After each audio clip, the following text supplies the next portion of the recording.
नमस्कार दोस्तों, good morning. हम संविधान की एक सीरीज़ लेकर चल रहे थे और आज उसी सीरीज़ पर चर्चा करने के लिए हम आपके सामने उपस्थित हैं। आप सभी का हमारे यूट्यूब चैनल पर हार्दिक स्वागत है। कल हमने संविधान की निर्माण की जो प्रक्रिया थी, संविधान की मांग किसने की और कब कब किस किस व्यक्ति या किस पार्टी द्वारा संविधान सभा की मांग की गई, उसके बारे में हमने देखा था। आज हम संविधान सभा का गठन, उसकी बैठ के किस प्रकार संविधान निर्माण हुआ, उसमें क्या समितियाँ थी, कौन कौन सी समिति थी और कौन कौन सी समिति के कौन कौन से अध्यक्ष थे, उन सब के बारे में अध्ययन करेंगे। तो आइए स्टार्ट करते हैं आज का सेशन। संविधान निर्माण, क्योंकि अभी तक संविधान का ही निर्माण हो रहा है तो इस टॉपिक का नाम भी होगा संविधान निर्माण। अब जो संविधान निर्माण था, हमने कल तक देख लिया था कि जो माउंटबेटन योजना थी उसमें तय किया गया है कि 300 निवासी टोटल सदस्य होंगे और जो संविधान सभा होगी वह उस संविधान सभा में सभी भारतीय सदस्य होंगे जो कि एक भारत के लिए संविधान बनाएंगे। वो स्वयं के द्वारा बनाया गया, स्वयं के देश के द्वारा निर्मित होगा। अब आते हैं, हम कल देख लिया था कि उसमें 300 निवासी सदस्य थे, जिसमें से कांग्रेस द्वारा 208 सीटें जीती जाती है, मुस्लिम लीग द्वारा 73 और अन्य के द्वारा 15 सीटें जीती जाती है। ये तो हमारी हो गई थी जो सीटें जीती हुई थी। और कल हमने कुछ प्रथम बैठक के बारे में भी देखा था। आज हम प्रथम बैठक से ही स्टार्ट करते हैं। तो आज की शुरुआत करते हैं हम प्रथम बैठक, संविधान सभा की प्रथम बैठक।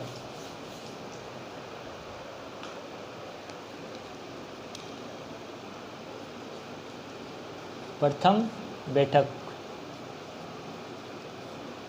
जो संविधान सभा की प्रथम बैठक थी वो कब हुई थी? 9 दिसंबर 1946। जुलाई 1946 में चुनाव हुए और अक्टूबर में रिजल्ट आ गया और 9 दिसंबर 1946 को संविधान सभा की प्रथम बैठक हुई। उसमें टोटल सदस्य थे 207। कितने सदस्यों में? 300 निवासी सदस्य थे, उनमें से मात्र 207 सदस्यों ने भाग लिया। ऐसा क्यों? लगभग 400 सदस्य थे, उनमें से लगभग आधे ही सदस्यों ने इसमें भाग लिया, क्योंकि जो मुस्लिम लीग थी उन्होंने इस बैठक का बहिष्कार किया और उन्होंने अलग देश पाकिस्तान की मांग की थी। हम यहाँ पर एक कहानी द्वारा भी इसको समझने का प्रयास करेंगे। इसमें 207 सदस्य भाग लिए प्रथम बैठक में। इसमें जो अध्यक्ष था, अस्थायी अध्यक्ष बनाया गया, उनका नाम था सच्चिदानंद सिन्हा और इसके 2 उपाध्यक्ष भी बनाए गए। कौन सी बैठक में? पहली बैठक में इसके 2 उपाध्यक्ष भी बनाए गए और वो कौन कौन से थे? पहले थे एच.सी. मुखर्जी, ये तो हो गए पहले। और जो इसके दूसरे उपाध्यक्ष थे वो थे वी.टी. कृष्णामाचारी,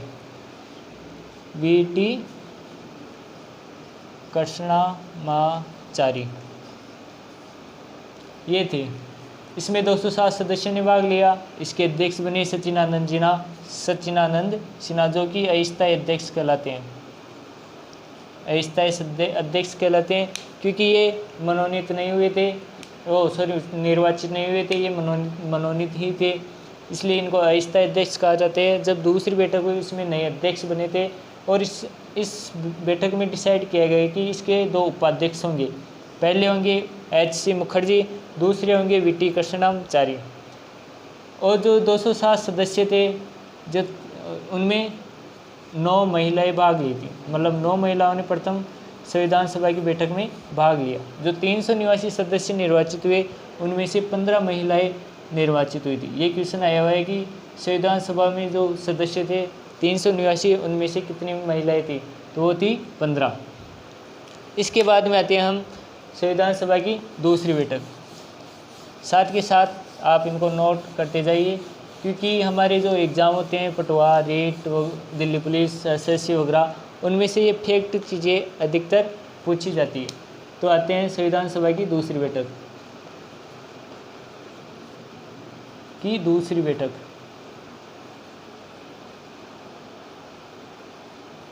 ये कब होती है? ये होती है 11 दिसंबर 1946। अभी 1946 में ही चल रहे हैं। 11 दिसंबर 1946 को बैठकें होती है, दूसरी बैठक होती है। इसमें ये कार्य किया गया है कि जो राजेंद्र प्रसाद है, डॉक्टर राजेंद्र प्रसाद, जो कि हमारे प्रथम राष्ट्रपति थे, उनको इस संविधान सभा का स्थायी अध्यक्ष नियुक्त किया जाता है। स्थायी अध्यक्ष नियुक्त किया जाता है। कौन सी बैठक में? दूसरी संविधान सभा की बैठक में। कब हुई थी? 11 दिसंबर 1946 को। और उसमें राजेंद्र प्रसाद जो कि स्थायी अध्यक्ष थे, उनको नियुक्त किया जाता है। उससे पहले अस्थायी अध्यक्ष की नियुक्ति की जाती है, जो कि हमारे सच्चिदानंद सिन्हा जी थे, और उसमें 2 उपाध्यक्ष हो गए थे। इसके बाद में आते हैं हम इसमें संविधान सभा की तीसरी बैठक। उसमें एक महत्वपूर्ण कार्य किया गया संविधान सभा द्वारा किया गया। तो हमारे प्रथम प्रधानमंत्री थे डॉक्टर पंडित जवाहरलाल नेहरू। तीसरी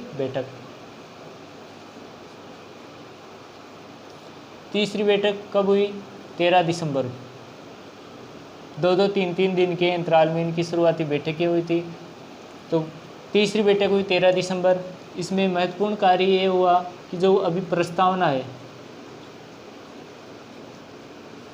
इसी का रूप था उद्देशिका, या इसको अभी उद्देशिका भी कहते हैं। तो उसी टाइम उसको उद्देशिका के नाम से पंडित जवाहरलाल नेहरू ने, जो कि प्रथम प्रधानमंत्री थे हमारे, नेहरू साहब ने इन्होंने संविधान सभा में प्रस्तुत किया। अब इस उद्देशिका में क्या था? इस उद्देशिका में जो हमारा संविधान होगा, उसमें सभी प्रकार के जो विधि विधान जो भी है, वो इस उद्देशिका में देखने को हमें मिलते हैं। वर्तमान में प्रस्तावना है, इसके बारे में हम डिटेल से अलग से टॉपिक लेंगे और इस प्रस्तावना को पूरा समझने का प्रयास करते हैं। फिलहाल हम इस टॉपिक पर चलते हैं। तीसरी बैठक को, इसमें संविधान में उद्देशिका प्रस्ताव रखा गया, जो कब पारित होता है? 22 जनवरी 1947। प्रस्ताव कब लाया गया? जब संविधान सभा की तीसरी बैठक हुई, उसमें प्रस्ताव लाया गया। और जब संविधान सभा की 22 जनवरी 1947 को बैठक होती है, उसमें संविधान सभा के जो सदस्य थे, सर्वसम्मति द्वारा इसको पारित किया गया। अब आते हैं हम इसके आगे। ये तो हो गई हमारी तीसरी बैठक और संविधान सभा की जो प्रारूप समिति थी उसके बारे में। अब आते हैं हम 29 अगस्त 1947 पर। 22 जनवरी तक हो गया। अब आते हैं 29 अगस्त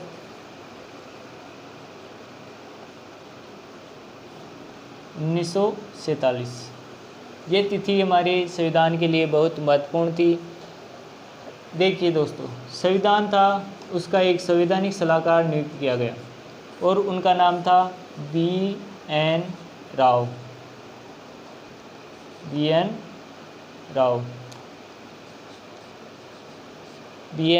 ये जो साहब थे, इन्होंने संविधान का एक ड्राफ्ट तैयार किया। क्या तैयार किया? प्रारूप। और इसी प्रारूप पर चर्चा करने के लिए 29 अगस्त 1947 को एक समिति गठित की जाती है और उस समिति का नाम है प्रारूप समिति।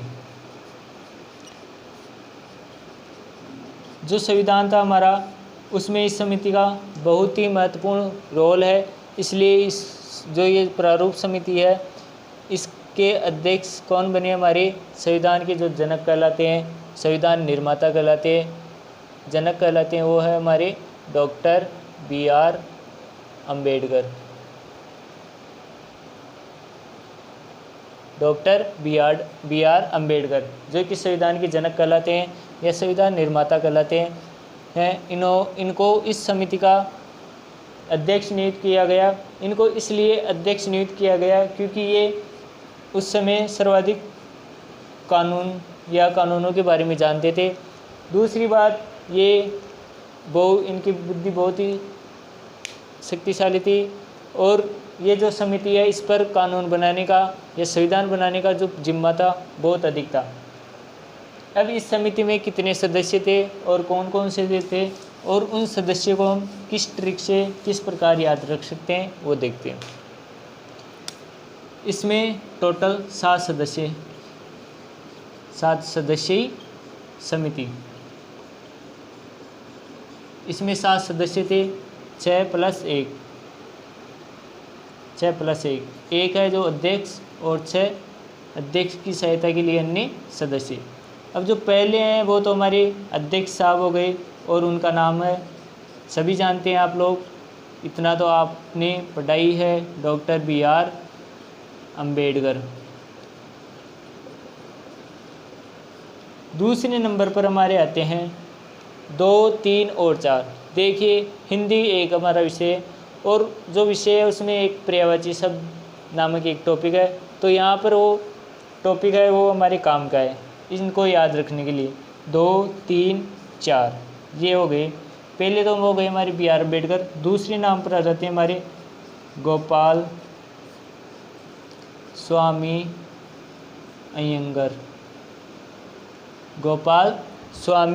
अयंगर, ये हो गए हमारे दूसरे। अब तीसरे आते हैं हमारे अल्लादी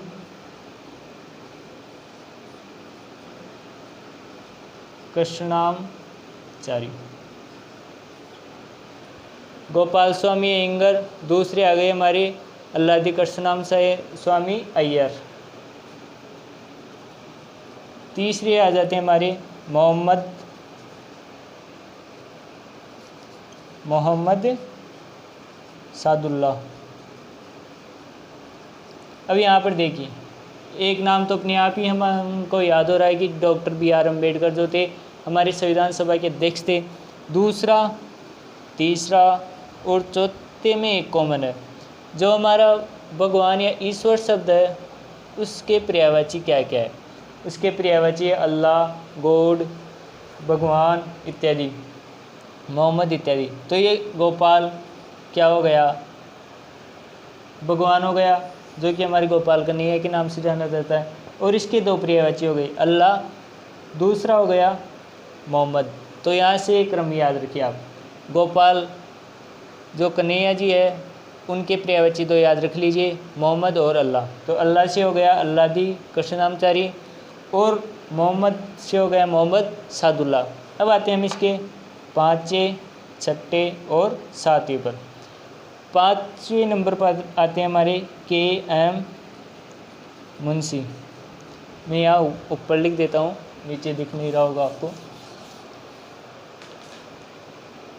5वें नंबर पे आते हैं KM मुंशी। 6 नंबर पर आते हैं हमारे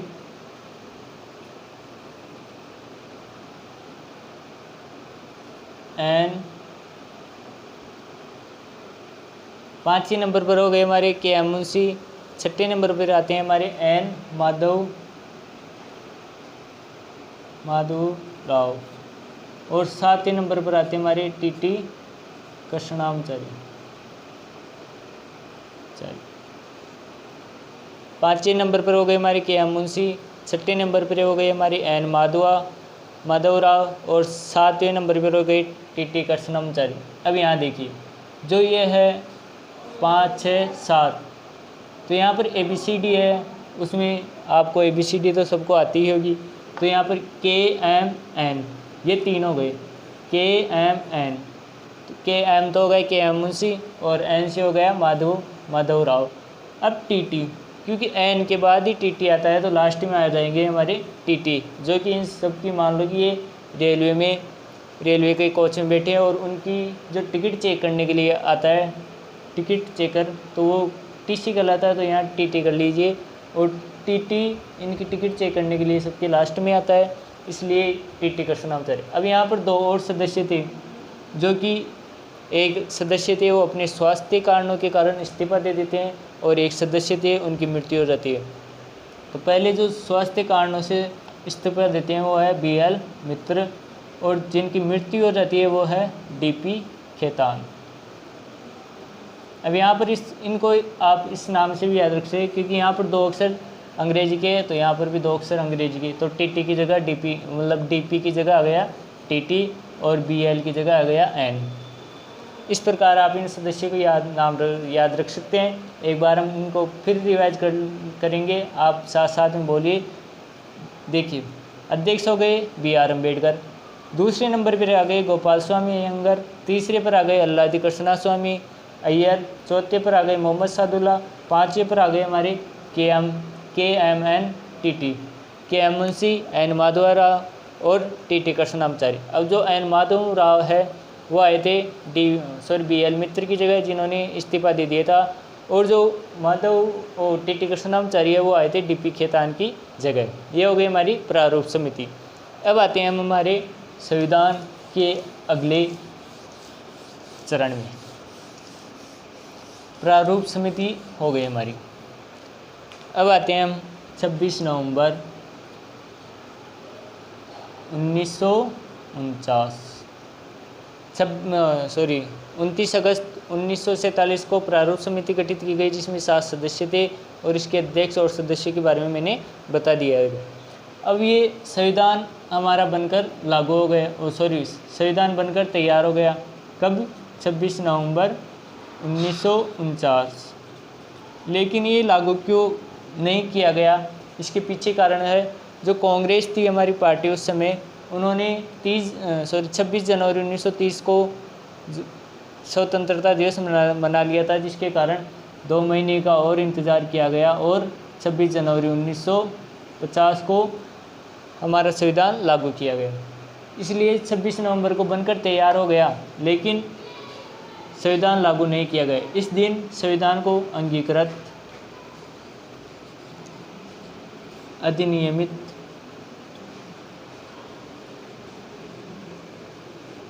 और आत्मार्पित किया गया। प्रस्तावना में हमारे ये तीनों शब्द हैं, जिनके बारे में हम जब प्रस्तावना पढ़ाएंगे उसी समय शब्दों के अर्थों के बारे में समझने का प्रयास करेंगे। अभी हम इस टॉपिक पर चलते हैं। ये तीनों शब्द थे वो इस संविधान को अंगीकृत, अधिनियमित और आत्मार्पित 26 नवंबर 1949 को ही कर लिया था। इस दिन ये आंशिक रूप से, यानी इसके जो कुछ अनुच्छेद थे वो लागू हो गए थे, इसलिए कहा जाता है कि संविधान 26 नवंबर 1950 को 26 नवंबर 1949 को आंशिक रूप से लागू हो गया था। और इसमें जो 395 सदस्य वो अनुच्छेद थे, उनमें से 16 अनुच्छेद 26 नवंबर को ही लागू कर दिए गए। अब आते हैं, आगे बढ़ते हैं।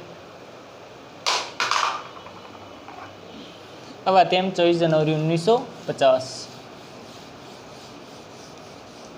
26 नवंबर 1949 हो गया। अब आते हैं हम अपने गणतंत्र दिवस से 2 दिन पहले, 24 जनवरी 1950।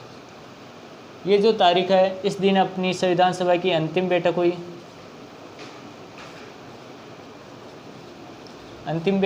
कब?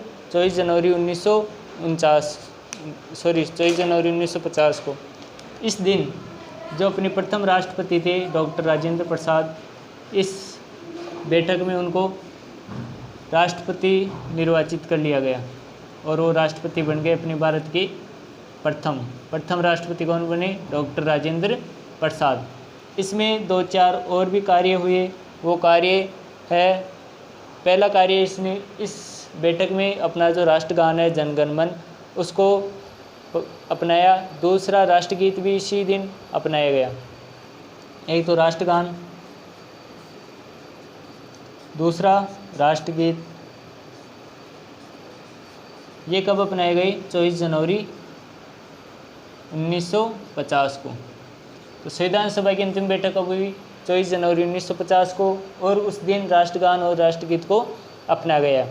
अब इसके बाद में 26 जनवरी, जो कि हमारे भारत के लिए एक महत्वपूर्ण तारीख है, और ये तारीख इसलिए महत्वपूर्ण है क्योंकि इस दिन हमारा संविधान लागू हुआ, जो हमारा कॉन्स्टिट्यूशन है वो लागू हुआ, जबकि बनकर तो 1949 में ही तैयार हो गया था। इस दिन संविधान लागू हुआ, संविधान लागू। भारत एक गणतंत्र राज्य बन गया,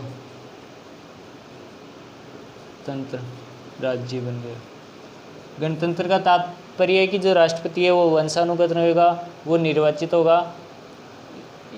इस गणतंत्र का तात्पर्य ये है कि जो राजा है हमारा राष्ट्रपति है वो वंशानुगत नहीं होगा। अब इसमें जो कुछ महत्वपूर्ण फैक्ट है जो कि हमारे एग्ज़ाम की दृष्टि से आ सकते हैं और इन्हीं फैक्टों में से 2-4 क्वेश्चन हमारे एग्ज़ाम में पूछे गए हैं, तो हम उनके बारे में चर्चा करते हैं। तो सबसे पहला फैक्ट तो यही है कि जो राष्ट्रध्वज था, जो भारत का राष्ट्रध्वज है वो कब अपनाया गया, वो था 22 जुलाई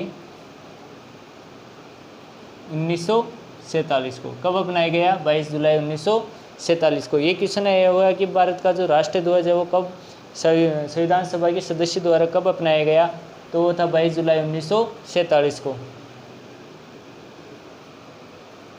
तीसरी कि संविधान निर्माण में कुल कितना खर्चा हुआ? संविधान निर्माण में खर्च रुपए, तो इसमें लगभग 64 लाख रुपए खर्च हुए। 64 लाख रुपए इसमें खर्च हुए। तो तीसरी, संविधान सभा का संवैधानिक सलाहकार कौन था? संवैधानिक सलाहकार तो वो थे हमारे BN राव, जिन्होंने संविधान का ड्राफ्ट तैयार किया और उस पर प्रारूप समिति का गठन किया गया। चौथी इसकी बात है कि जो संविधान है ये मूल भाषा कौन सी थी इसकी मूल भाषा थी ये अंग्रेजी में लिखा गया था, जिसका अनुवाद कब किया गया हिंदी में? 1954 में। 1954 में इसका अनुवाद किया गया।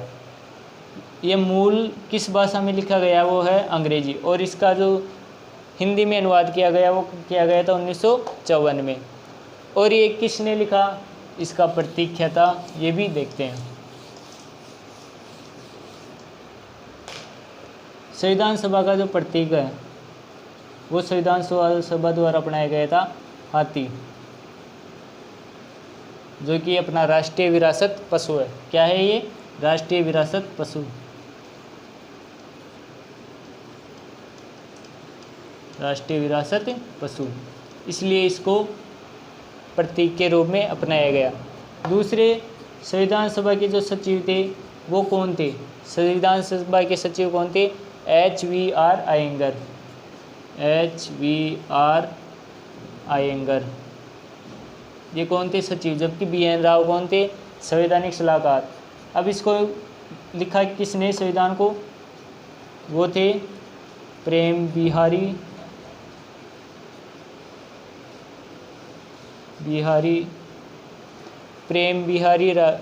नारायण रायजादा।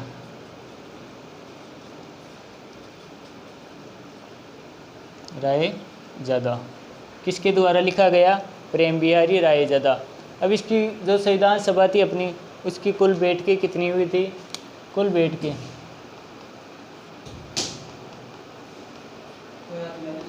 165। टोटल बैठकें कितनी हुई इसकी? 165। और इसको जो हिंदी में लिखा था वो बता दिया 1954 में। और जो ये मूल संविधान है वो किस भाषा में लिखा गया था? वो था अंग्रेजी भाषा में। आज हमारा जो संविधान निर्माण का टॉपिक था वो हो गया। कल हम संविधान की जो विशेषताएं हैं और जो इस संविधान सभा में जो समितियां बनी थी और उन समितियों के क्या क्या कार्य थे, ये हम कल अगली क्लास में देखेंगे। आज के लिए इतना ही काफ़ी। धन्यवाद। जय हिंद।